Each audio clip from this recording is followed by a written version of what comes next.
This is how to fix the error code F0238 on your Worcester Bosch boiler. If it's displaying an error code, it simply means there's something wrong with your boiler. With the Greenstar Combi boiler, this problem is likely caused by your boiler not registering a flame. This could be an issue with the gas valve unit, or the wrong control box has been installed or is loose in your boiler. First, let's check the water pressure in your boiler.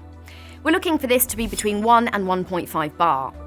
Click on the first link below to find out how to top up the water on your specific boiler. Now let's check whether the gas is working around your house. Try turning the hob on. We're looking to see if the gas supply is still active. If the error is still showing and the gas supply is active in the rest of your house, then we'll need to look a little deeper, and this isn't something you can fix here.